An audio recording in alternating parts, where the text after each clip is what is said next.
Crafty Friends, Annie Collins here for Brutus Monroe. Today we're going to create this fun Halloween card. Let's go over some of the products I used to create this card. I used the cute cacti die set, and I love this die set. It's adorable. I only used some of the pieces. I used this long cactus here, the little pot, and that little wavy cactus. I don't know the name of it. This one right here. And of course their little facial dies. I used the witch stamp, and I only used her hat and the broom of this witch right here. This is from the Wizard of Oz collection. So I have the super sentimental stamp set, and I'm only going to use the sentimental that says hi.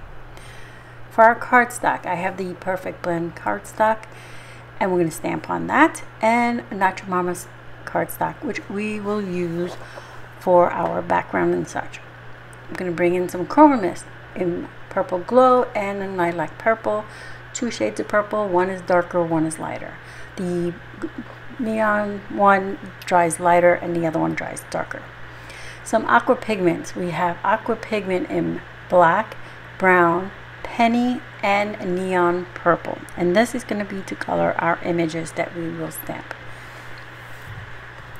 We have some glazes. We have velveteen glaze in pumpkin patch and in fresh kelp.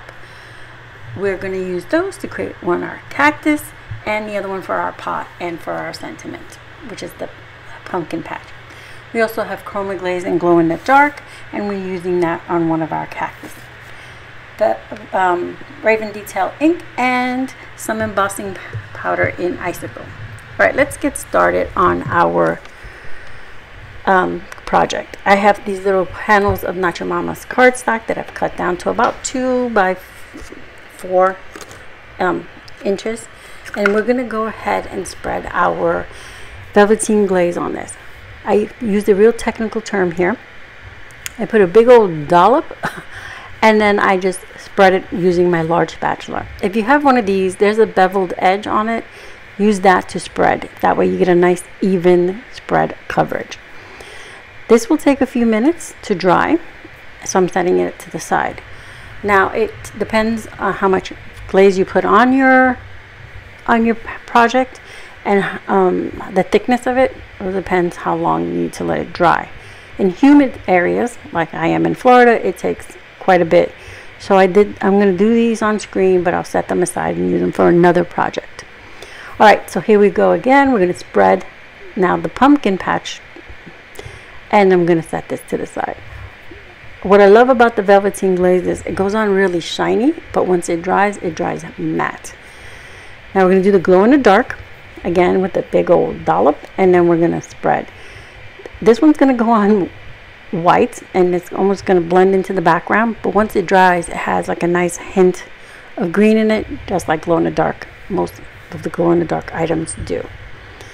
There you go. We see the shine. This one will dry shiny, where the other one dries matte. We're going to create our background. We're going to get my little splat bin here. I'm going to put a piece of Nacho Mama's cardstock in here, and we're going to go ahead and splatter some of our chroma glazes. You can do the old remove the spritzer and pull out the nozzle and sprit, but I like to use this big old paintbrush. This way I can get like tiny dots and bigger dots. That was the purple glow, and now we're going to do the lilac purple. Again, you could do the old splat splat splat or the paintbrush method. Either one will work. Here I'm going to go ahead and splat more, and as you can see, as the lilac even goes down, it comes down darker. So I'm going to set this to the side to dry. It won't take very long because I just did some splattering. But in the meantime, what we're going to do is we're going to stamp our image. And we're looking to stamp just the hat and the broom from the witch stamp. I'm going to go get her here, and there she is. And we're going to just stick it here on the bottom. And yes, you can use aqua pigment watercolor for this, but I wanted a little more stiffness to this, so that's why I went ahead with the Perfect Blend. I'm also going to stamp my sentiment that says hi. I'm going to put some anti-static powder onto this panel since we are embossing, and I got a little aggressive there with the anti-static powder. It's okay. I'm just going to blow it off. You won't notice it, but I blow it off the excess off. Alright, so I'm going to go ahead and ink up our image, and I will stamp this twice because I want to make sure I have nice even coverage. And then we're going to cut away anything extra of the witch. We're just going to use her hat. So I'm going to go ahead and stamp it one more time, make sure my even coverage is there, and then I will go ahead and add my embossing powder. See, shake off any extra. Alright, so bring in my paper here to catch my extra embossing powder, put it on here, shake off the excess, make sure all of it is covered, and clear away my embossing powder. And I need to make sure I close this properly because, you know, I'm a bit klutzy, so you end up with embossing powder everywhere. So I'm going to heat set this front and back, make sure it's evenly heated, and I will pull it off screen, and the reason why I'm doing that is so that I can make sure it's all evenly melted. I want to make sure all my embossing powder is all melted. And since I wear glasses, my distant vision isn't so great. But to stay in film, I need to make sure I just pull things closer real quick because we don't want to see the back of my head. Alright, gonna let this cool before we do anything else. However, I went ahead and I had stamped and embossed this previously and already trimmed them out just to save us a little time. Plus, you don't want to watch me fussy cut. So I'm going to go ahead and use my stick and stamp mat to hold my pieces, and I'm going to bring in my pigment palette, stick it onto the side, and now I'll bring again my aqua pigments. We are going to use black for the hat, and for the little band that's on the hat, we're going to use the neon purple. That's to bring some of that purple that's in the background towards the forefront. And then we'll use penny for the little, I'm not sure what they're called. They're like the little faceted things that hold the bristles on your broom in there. Well, on the witch's broom. And we'll use brown for our broom and the bristles. So I'm just going to put a little dot of each on our pigment palette. I'm going to grab a small detail brush, and I'm going to go ahead and color these in. These won't take very long to dry. I mean, it's very little of the ink, not the ink, the pigment is being used, but we just want to go ahead and color all of those in, and then we'll just use those quickly. So I'm going to clean my paintbrush. I have a little bucket of water off to the side, and I'm going to color in that little band in with the purple. Now I'm going to color in the broom, and if I don't move quick enough, some of the pigment just absorbs in that one area, which is fine because a broom has texture to it. And that's why I also wanted to go with the perfect blend, because the watercolor paper is made for watercoloring, so it would make it go smoother here. Go ahead and add the penny to those little faceted areas, and I'm also going to brush it into the broom. Just keep brushing it in, just to add a little shimmer and shine to her broom, so her broom won't be boring. Alright, so once that's colored, I will set this to the side so that we can start assembling our cactus. And like I said, this will be dry by the time I glue my first pieces together. So here's our cactus. Now this is the background of the cactus. This is the only thing I didn't show on screen. I had a leftover piece of cardstock, of Not Your Mama's cardstock, that I had sprayed evergreen onto it. So I used that for the background to die cut all the little spikes for the cactus. I'm going to go ahead and adhere the top layer of the cactus to the back. And you can see there's a little piece sticking out at the top of the head. In the die, you would place a little floral piece up there, but that I'm going to use that as to help support my hat. That's why I didn't remove it. So I'm going to go ahead and tuck my hat there, move it around, pinch it, and make sure it stays there. I am using Fairly Art liquid glue to adhere all my pieces together. So there we have our witch's hat on our cactus, and I'm looking for the little eyes and glasses and such. I'm going to get my pickup tool, and I'm going to go ahead and put a little bit of liquid adhesive where I want my pieces to be. So first I'm just going to lay them out, make sure I have the proper setting for my witch's eyes and mouth. And for her mouth, so it could be a little more, I guess, bigger, I think I used the cheek for this mouth. For the ghost's mouth, I used the proper size mouth. I also used 2 sizes in the eyes. I used one of the smaller, I think there was the cheek and then a bigger eyes. I'm not sure. But I just used whatever dyes they had in there, and I mix and matched. And I love the cactus dye gives you plenty of little faces to work with in 2 sizes of glasses, bigger and smaller. So I'm going to go ahead and glue her eyes, and her mouth is already glued on. And next I'll move on to my little ghost. Our witch is done.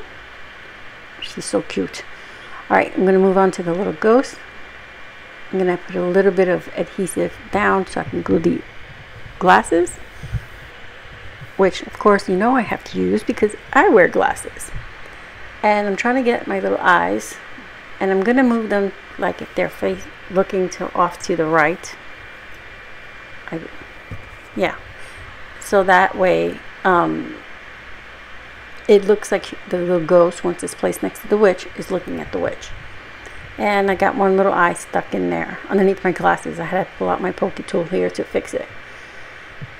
Go ahead and add that last one, and there we go. And now I get the mouth. And I'm in, like I mentioned, I'm in Florida, and it's very humid here, and so everything was sticking to the surface of my ghost.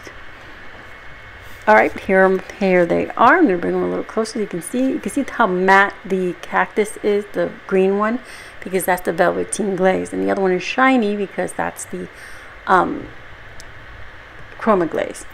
So here's our panel. We're going to glue this onto our black cardstock. And this is just layering cardstock from my stash. And yes, there was some splatter on the back of this panel because I was going to go with green and I changed my mind.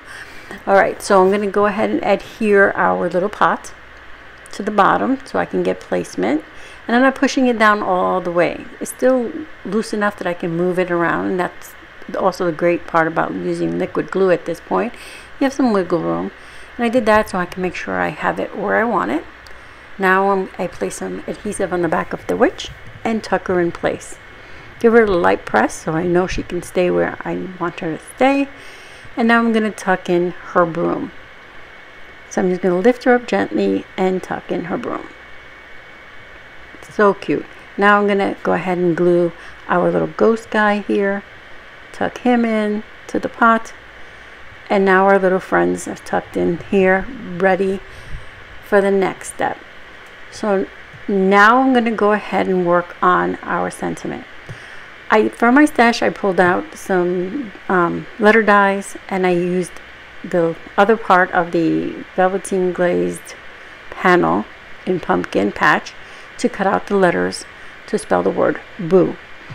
I went ahead and added some Burley Art glue to the back of it, and I'm going to adhere this, tucking the first O just behind the broom. And I'm going to wiggle and move this around. I will flip the card over in a second. Just easier to tuck in an angle like this. And then I realized, my letters are a little crooked. So I flipped it so I can see better what I'm doing. And then I get everybody fixed. Add my B.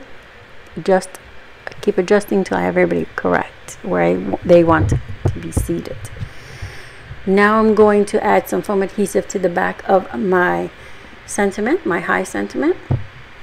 And now will be placed just above the boo. So our sentiment will read, "Hi, boo."